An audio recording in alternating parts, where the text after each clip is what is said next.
अस्सलाम वालेकुम, आप देख रहे हैं GNN। मैं हूं ज़ैनुल हसन। मैं हूं सादिया सरवर। हेडलाइंस आपने जानी। बुलेटिन में हमारा साथ देंगे हमजा शफीक भी। बुलेटिन का बाकायदा आगाज करते हैं। इलेक्शन कमीशन ने निगरान वफाकी वजीर फवाद हसन के खिलाफ दरख्वास्त मुस्तरद कर दी। फवाद को सियासी वाबस्तगी की बुनियाद पर ओहदे से हटाने की दरख्वास्त दायर की गई थी।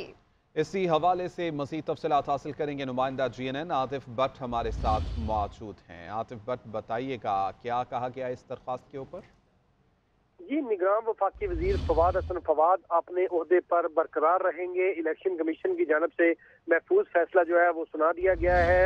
अजीजुद्दीन काका खेल की जानब से एक दरख्वास्त दायर की गई थी कि ये सियासी वाबस्तगी के बायस फवाद हसन फवाद को उनके ओहदे से हटाया जाए, वो आम इंतखाबात पर असरअंदाज हो सकते हैं। ताहम इलेक्शन कमीशन ने दलाइल मुकम्मल होने पर फैसला महफूज किया था और आज बाज़ाब्ता तौर पर फैसला सुनाते हुए जो फवाद हसन फवाद के खिलाफ दरखास्त थी उसको मुस्तरद कर दिया है। और फैसले में ये कहा गया है कि फवाद हसन फवाद जो है वो निजकारी के वजीर हैं। फवाद हसन फवाद आम इंतखाबात पर असर अंदाज नहीं हो सकते। दरखास्त गुजार की जानिब से सियासी वाबस्तगी का जो इल्ज़ाम है वो साबित नहीं किया जा सका। फवाद हसन फवाद मुख्तलिफ जो महकमों में जो है वो अच्छी शोहरत से काम करते रहे हैं और बज़ाहिर उनके ऊपर जो सियासी ताल्लुक के हवाले से कोई भी चीज़ जो है वो साबित नहीं हो सकती, कोई भी चीज़ साबित नहीं होती। बहुत शुक्रिया आतिफ भट्ट तमाम तफसीलात के लिए। शाह महमूद कुरैशी के जिस्मानी रिमांड की दरख्वास्त पर फैसला महफूज कर लिया गया है। पुलिस की जानिब से 9 मई के मुकदमात में जिस्मानी रिमांड की इस्तदा की गई है। जज ने कमरा अदालत में शाह महमूद कुरैशी की हथकड़ी खुलवा दी। शाह महमूद कुरैशी ने एक बार फिर जज से मुकालमा करते हुए कहा कि मेरी तकरीर का हवाला दिया, मुकम्मल बात नहीं कर रहे। मैंने कहा कानून को हाथ में नहीं लेना, वीडियो अदालत मंगवा लें। केस का अहवाल जानते हैं ब्यूरो चीफ इस्लामाबाद मियां शाहिद से। जी मियां शाहिद, बताइएगा। देखिए, साबिक वज़ीर ख़ारजा शाह महमूद कुरैशी को ड्यूटी मजिस्ट्रेट की अदालत में आज पेश किया गया और इस मौका पर SSP ऑपरेशन फैसल सलीम जो थे वो भी मौजूद थे। और शाह महमूद कुरैशी ने ड्यूटी मजिस्ट्रेट की अदालत में जब दाखिल हुए तो उन्होंने ड्यूटी मजिस्ट्रेट से मुकालमा किया। उन्होंने कहा कि मैं स्टेटमेंट रिकॉर्ड कराना चाहता हूँ। मुझे सुप्रीम कोर्ट के कायम मकाम चीफ जस्टिस समेत 3 जज साहबान ने जमानत दी थी और मुचलका जमा कराकर मुझे जमानत का हुक्म दिया गया। मेरी रिहाई का रोकगार जारी होती है और 3 MPO के तहत मुझे गिरफ्तार कर लिया जाता है और मुझे एक रात कहा गया कि 3 MPO वापस लेते हैं। मैं कैसे अवाम को के लिए खतरा हूँ और मैं कई माह से अडयाला जेल में कैद हूँ। शाह महमूद कुरैशी ने ड्यूटी मजिस्ट्रेट के सामने 3 MPO का रिकॉर्ड भी पेश किया और वो ऑर्डर जो है वो भी पेश कर दिया और 26 उसमें लिखा गया कि 26 तारीख को 3 MPO ऑर्डर दिया गया। शाहिद, बहुत शुक्रिया तफसीलन आगाह करने के लिए। उधर इस्लामाबाद हाईकोर्ट ने साइफर का ट्रायल रोकने की फौरी इस्तदा मुस्तरद कर दी। अदालत में वफाक को नोटिस जारी कर दिए। इस्लामाबाद हाईकोर्ट का कहना है कि आइंदा समात पर साइफर ट्रायल से मुतालिक तमाम जरूरी दस्तावेजात जमा कराए जाएं। इस्लामाबाद हाई कोर्ट के जस्टिस मियां गुल हसन औरंगजेब ने साइफर केस में बानी चेयरमैन PTI पर फर्दे जुर्म आयद करने के खिलाफ दायर दरख्वास्त पर समाअत की। अदालत ने साबिक वजीर आजम के वकील से पूछा कि आपका नुक्ता क्या है। वकील उस्मान ने कहा कि नुक्ता यह है कि फर्दे जुर्म से पहले कानूनी तरीकेकार मुकम्मल नहीं किया गया। साइफर ट्रायल रोजाना की बुनियाद पर चल रहा है। जस्टिस मियां गुल हसन औरंगजेब ने सवाल किया कि अब तक कितने गवाहान के बयानात मुकम्मल हो चुके। वकील ने जवाब दिया कि कुल 27 गवाहान में से 25 के बयानात और 3 की जरा मुकम्मल हुई है। बानी PTI के वकील ने साइफर ट्रायल पर हुक्म इम्तना की इस्तदा की। जस्टिस मियां गुल हसन औरंगजेब ने रिमार्क्स दिए कि पहले नोटिस होंगे। अदालत ने ट्रायल फौरी रोकने की इस्तदा मुस्तरद कर दी। इस्लामाबाद हाई कोर्ट ने कंप्लेंट के बजाय FIR दर्ज करके अदालती कार्रवाई शुरू करने के खिलाफ दरख्वास्त पर नोटिस जारी कर दिए। अदालत ने साइफर केस में फर्दे जुर्म आयद करने के खिलाफ दरख्वास्त पर भी वफाक को नोटिस जारी कर दिया। इस्लामाबाद हाई कोर्ट का कहना है कि आइंदा समात पर साइफर ट्रायल से मुतालिक तमाम जरूरी दस्तावेजात जमा कराए जाएं। मुल्क भर में कागजात नामजदगी की जांच पड़ताल चौथे रोज भी जारी है। सैकड़ों उम्मीदवारों की स्क्रूटनी का अमल मुकम्मल हो गया। बेशतर उम्मीदवारों पर एतराज़ात आयद कर दिए गए। इंसाफ लॉयर्स फोरम ने NA 15 मनसेहरा से नवाज शरीफ के कागजात नामजदगी पर एतराज़ात आयद कर दिया। उधर मुल्तान में जहांगीर तरीन और आमिर डोगर के खिलाफ एतराज़ात दाखिल कर दिए गए। रिटर्निंग अफसरान ने आमिर डोगर को आज और जहांगीर तरीन को कल तलब कर लिया है। बानी चेयरमैन PTI के NA 122 से कागजात नामजदगी पर एतराज़ात पर भी आज दोबारा से समात होगी। इंतखाबी गहमा गहमी के हवाले से मजीद बात करेंगे। हमारे साथ हमारे नुमाइंदगान मौजूद हैं। अब्दुल जब्बार कोयटा से, शारिका कमाल कराची से अपडेट करेंगी। पहले रुख करेंगे कराची का। शारिका, बताइएगा कराची में क्या सूरत हाल है जांच पड़ताल की? आज कागजात की जांच पड़ताल का चौथा रोज़ है। चौथा रोज़ भी हमें काफ़ी गहमा गहमी देखने को मिल रही है। गुज़श्ता 3 दिनों में बहुत से जमातों के जो नुमाइंदे हैं उनकी कागजात नामजदगी जो वो दुरुस्त करार दे दिए गए। अगर हम बात करते हैं ज़िला बस्ती की, तो यहाँ से जो MQM के खालिद मकबूल सिद्दीकी हैं, उन्होंने 3 हल्के से अपने कागजात नामजदगी जमा करवाए थे, 248, 249 और 250 से, जहाँ से कागजात नामजदगी जो वो दुरुस्त करार दे दिए गए हैं। इसके अलावा मुस्तफ़ा कमाल, जो MQM के मुस्तफ़ा कमाल ने 247 अपने कागजात नामजदगी जमा करवाए थे, वो भी दुरुस्त करार दे दिए गए हैं। मुस्तफ़ा कमाल के कागजात नामजदगी जिला किमाड़ी से 242 से भी दुरुस्त करार हो चुके हैं। इसके अलावा MQM के अमीनुल हक जो 246 से उम्मीदवार थे, उनके कागजात नामजदगी दुरुस्त हैं। जबकि जिला वस्ती में अब से कुछ देर बाद जब अमीर जमात इस्लामी कराची हाफिज नईम की जांच पड़ताल का अमल जब वो शुरू किया जाएगा, वो NO 250 के उम्मीदवार हैं। मुख्तलिफ जो उम्मीदवार आते हैं उनके साथ जो उनके कारकुनान हैं, नारेबाजियों का सिलसिला हमें देखने को मिलता है। बहुत ज़्यादा नारेबाजियाँ होती है। इसके अलावा हम शहबाज शरीफ साहब की बात करते हैं तो आज शाम वो कराची पहुंचेंगे। उसके बाद जो है वो उनकी MQM रहनुमाओं से और GDA शारिका, आप हमारे साथ ही मौजूद रहेगा। दूसरी जानिब रुख करेंगे कोयटा का। कोयटा से हमें ज्वाइन किया है अब्दुल जब्बार ने। जी अब्दुल जब्बार, बताएगा कागजात नामजदगी का आज जांच पड़ताल का चौथा रोज है। आज कोयटा में क्या सूरत हाल है? शुक्रिया। बिल्कुल मुल्क भर की तरह कोयटा शहर में भी आम इंतखाबात के दूसरे मरहले का आगाज़ हो चुका है। जांच पड़ताल का चौथा रोज है। मुख्तलिफ सियासी जमातों के जो उम्मीदवार हैं जिन्होंने जो है कोयटा से अपने नामिनेशन फॉर्म जमा करवा दिए थे, वो यहाँ पर बाकायदा तौर पर आरोज़ की जानिब से यहाँ पर जो है कागजात नामजदगी जो जमा करवाई थी उनकी जाँच पड़ताल का सिलसिला जारी है। अगर कोयटा की बात की जाए तो कोयटा के जो है 9 सूबाई असम्बली की नशस्तें और 3 कौमी असम्बली के नशस्तों के लिए अब तक जो है 794 अफराद ने यहाँ पर कागजात नामजदगी जमा करा दी थी, जिनमें सूबाई असम्बली के 494, जबकि इसी तरह कौमी असम्बली की 3 नशस्तों के लिए 166 और जबकि 143 मखसूस नशस्तों के लिए यहाँ पर कागजात नामजदगी जमा करा दी थी। अब तक जो है मुख्तलिफ जो आरोज़ की जानिब से यहाँ पर जो कागजात नामजदगी की जाँच पड़ताल की गई है, वो 455 के करीब जो है कागजात जाँच पड़ताल की गई है, जिनको जो है दुरुस्त करार दिया गया है। जबकि इसके बाद जो है जो आज भी दीगर सियासी शख्सियात के जो है यहाँ पर आने का इम्कान है। इसी तरह BNP के सरदार जो है यहाँ पर सरदार अख्तर मेंगल भी अपने कागजात नामजदगी के लिए आज उनको यहाँ पर तलब कर लिया गया है। जबकि गुज़िश्ता रोज़ जो है पीपल्स पार्टी के नवाबजादा जमाल असलम रैसानी, उसके साथ साथ जो है जो पीपल्स पार्टी के ठीक है, आज चौथा रोज है कागजात नामजदगी की जांच पड़ताल की जा रही है। कराची से शारिका कमाल और कोयटा से अब्दुल जब्बार अपडेट कर रहे थे। बहुत शुक्रिया आप दोनों का। मुल्तान में भी कागजात नामजदगी की जांच पड़ताल का अमल जारी है। 480 में से 200 उम्मीदवारों के कागजात नामजदगी की जांच पड़ताल मुकम्मल कर ली गई है। इसी पर मज़ीद बात करते हैं सुहेब इकबाल से। जी सुहेब, बताइएगा।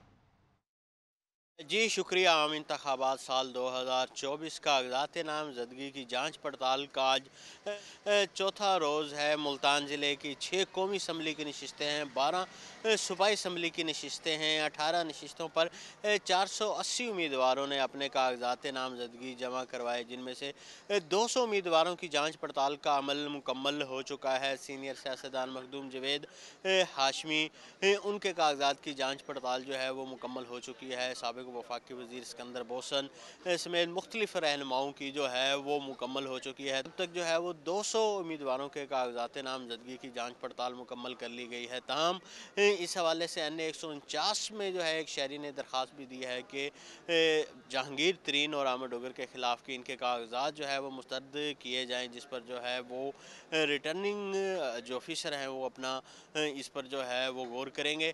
दूसरी तरफ अगर बात की जाए उम्मीदवारों की, तो उम्मीदवार भी जो है वो स्क्रूटनी के लिए मुतल्लिका आरोज़ के पास पेश हो रहे हैं। जी, उधर फैसलाबाद में भी बड़े बड़े नाम आम इंतखाबात में एक दूसरे के मद्दे मुकाबल होंगे। कागजात नामजदगी की जांच पड़ताल का अमल जारी है। ब्यूरो चीफ फैसलाबाद औरंगजेब मलिक हमारे साथ मौजूद हैं, उनसे मजीद जानते हैं। जी औरंगजेब, बताइएगा। 2024 के उम्मीदवारों के कागजात नामजदगी की जांच पड़ताल का सिलसिला जो है वो जारी है। फैसलाबाद में भी जो है वो 1100 से जायद उम्मीदवारों की जानिब से जो है वो कागजात नामजदगी जमा करवाए गए हैं, जबकि सूबाई असम्बली और कौमी असम्बली दोनों के उम्मीदवारों की जो है वो स्क्रूटनी का अमल जारी है। बात करें तो जो अहम तरीन रहनुमा है मुस्लिम लीग नून और पाकिस्तान तहरीक इंसाफ के, उनमें मुतअद्दिद के कागजात नामजदगी अभी तक जो है वो इब्तदाई तौर पर मंजूर कर लिए गए हैं, जबकि जो IPP के रहनुमा हैं मियाँ फ़ारूक हबीब, उनको जो है वो आज RO की जानिब से तलब किया गया है। जो ROs हैं उनका ये कहना है कि खुसूसी तौर पे इन 4 महकमों की जानिब से मुतलका उम्मीदवार के जो NOC हैं वो जो तलब किए जाते हैं और उसके बाद जो है वो 31 दिसंबर को जो है वो हतमी लिस्टें जो है वो अवेदा की जाएंगी। अलबत्ता जिन उम्मीदवारों के कागजात नामजदगी पर इतराज़ात दाखिल हो रहे हैं उनको फौरी तौर पे सुना जा रहा है। अगर इतराज़ दाखिल नहीं हो रहा तो उनके कागजात नामजदगी इब्तदाई तौर पे मंजूर किए जा रहे हैं, जबकि हतमी लिस्ट जो है वो 31 दिसंबर को लगाई जाएगी। जी, लाहौर के हल्का NA 130 में एक बार फिर मुस्लिम लीग नून के कायद नवाज शरीफ मैदान में उतरेंगे। उनके मद्दे मुकाबल PTI की मुमकिना तौर पर उम्मीदवार यास्मीन राशिद होंगी। मुस्लिम लीग नून के गढ़ समझे जाने वाले इस हल्के से नवाज शरीफ 2 बार जबकि उनकी अहलिया बेगम कलसूम नवाज 1 बार जीती हैं। हल्के में तजावुजात के खिलाफ ग्रैंड ऑपरेशन के दौरान बाजारों और गली मोहल्लों को खंडर बना दिया गया।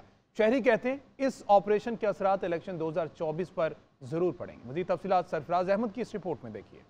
ये मनाजिर जंग से तबाह हाल किसी इलाके के नहीं बल्कि मुस्लिम लीग नून के गढ़ हल्का NA 130 के हैं। 3 बार वजीर आजम रहने वाले मुस्लिम लीग नून के कायद नवाज शरीफ के हल्का इंतखाब में तजाविजात के खिलाफ ग्रैंड ऑपरेशन जारी है। इस्लामपुरा, दाता दरबार, सांदा, आउटफॉल रोड, मजंग, अनारकली समेत मुतादिद इलाकों में ऑपरेशन के दौरान बाजारों के साथ साथ गली मोहल्लों को भी खंडरात में तब्दील कर दिया गया। हल्का NA 130 को मुस्लिम लीग नून का गढ़ समझा जाता है। 2 बार कायद मुस्लिम लीग नून नवाज शरीफ जबकि 1 बार उनकी अहलिया बेगम कलसूम नवाज ने इस हल्के से इलेक्शन जीता। इस हल्के की आवाम का कहना है कि इलेक्शन से कबल तजावुजात के खिलाफ ऑपरेशन मुस्लिम लीग नून के वोट बैंक को खराब करने की साजिश है।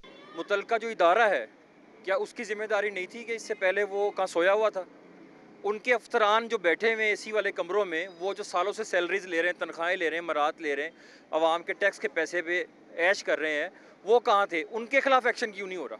टोटल शुरू से हमारा वोट नॉन लीग का था, पर अब जो इन्होंने हरकत की है उसकी वजह से हमारा वोट इनको नहीं जाएगा। शहरियों ने कायद मुस्लिम लीग नून नवाज शरीफ से अपील की है कि तजाविजात के खिलाफ ऑपरेशन बाजारों में किया जाए, हल्के की गली मोहल्लों को खंडरात में ना बदला जाए। कैमरामैन नईम शाह के साथ सरफराज अहमद, GNN लाहौर। हमें भी लेवल प्लेइंग फील्ड चाहिए, हमें भी मासूम और बेगुनाह करार दिया जाए। रहनुमा नून लीग जावेद लतीफ़ का मुतालबा। कहते हैं कि 9 मई जैसे एक और सानहे की साजिश तैयार हो रही है। कहते हैं कि चकवाल वाले साहब, बंदयाल और साकिब निसार दोबारा से इकट्ठे हो रहे हैं, मुलाकातें कर रहे हैं। इलेक्शन के रोज या उसके बाद 9 मई जैसा वाकया दोबारा रूनुमा हो सकता है।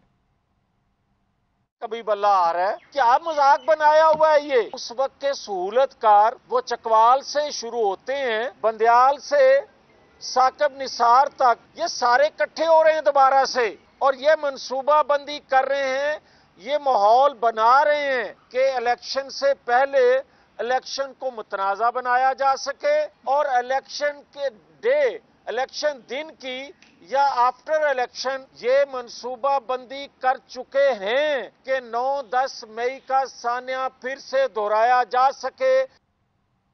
वर्ल्ड बैंक ने पाकिस्तान की मुआशी सूरत हाल पर रिपोर्ट जारी कर दी है। रिपोर्ट के मुताबिक पाकिस्तान का मुआशी मॉडल नाकारा हो चुका है। मुआशी तरक्की के फायदे अशराफिया तक महदूद हैं। रिपोर्ट में कहा गया है कि लड़खड़ाती मईशत के बायस पाकिस्तान अपने साथी ममालिक से पीछे रह गया है। गुर्बत में होने वाली कमी दोबारा बढ़ने लगी। कंट्री डायरेक्टर ने कहा कि पाकिस्तान में मुआशी तरक्की पायदार नहीं, इसकी मुआशी तरक्की महदूद है और महदूद लोगों को फ़ायदा दे रही है। पाकिस्तान अपने साथी मुल्कों से पीछे रह गया। ये सोच परवान चढ़ रही है कि पॉलिसी बदलना ज़रूरी है। लाहौर के हल्का NA 127 के रिटर्निंग ऑफिसर ने चेयरमैन बिलावल भुट्टो जरदारी के कागजात नामजदगी पर फैसला महफूज कर लिया है। रिटर्निंग ऑफिसर ने फरीकैन के वकला के दलाइल सुनने के बाद फैसला महफूज किया है। इसी पर मजीद बात करते हैं अदनान भट्टी से। जी अदनान, बताएगा फैसला महफूज कर लिया गया? आज ही बिलावल भुट्टो जरदारी ने NA 127 अपने कागजात नामजदगी जो जमा करवाए थे उसकी जांच पड़ताल के लिए और सिक्योरिटी के लिए उनके जो वकला थे वो यहाँ पे पहुंचे थे, लेकिन एक शहरी एयाज की जानिब से ये एतराज किया गया था कि बिलावल भुट्टो जरदारी जो हैं वो एक पार्टी से कागजात नामजदगी जमा करवा सकते हैं, क्योंकि पाकिस्तान पीपल्स पार्टी और पाकिस्तान पीपल्स पार्टी पार्लियामेंटेरियन जो हैं दो अलग जमातें हैं। एक बंदा एक ही पार्टी से तईद कर सकता है, जिस पर जो फैसला है वो महफूज कर लिया गया और बिलावल भुट्टो जरदारी की जानिब से जो उनके वकील इरफान कादिर हैं वो दीगर वकला के हमरा जो हैं वो रिटर्निंग अफसर के सामने पेश हुए थे। फैसला महफूज होने के बाद कल तक की जो मोहलत है वो इरफान कादिर को दी गई है और उसके बाद जो हतमी फैसला है वो रिटर्निंग ऑफिसर करेंगे। दूसरी जानिब से जो शहरी एआज है उनका ये कहना है कि ये इलेक्शन 2017 की खिलाफ वर्जी होगी अगर बिलावल भुट्टो जरदारी की जांच पड़ताल जो है। बहुत शुक्रिया। नाज़रीन, महकमे सेहत खैबर पख्तूनख्वा की साल 2023 में सयाहों की आमद से मुतालिक रिपोर्ट जारी कर दी गई है। 1 जनवरी से 26 दिसंबर तक 2023 1,69,88,946 सयाह सूबे का रुख कर चुके हैं। सूबे का रुख करने वाले गैर मुल्की सयाहों की तादाद 4,554 रही। देखते हैं पेशावर से जहांजेब खान की ये रिपोर्ट।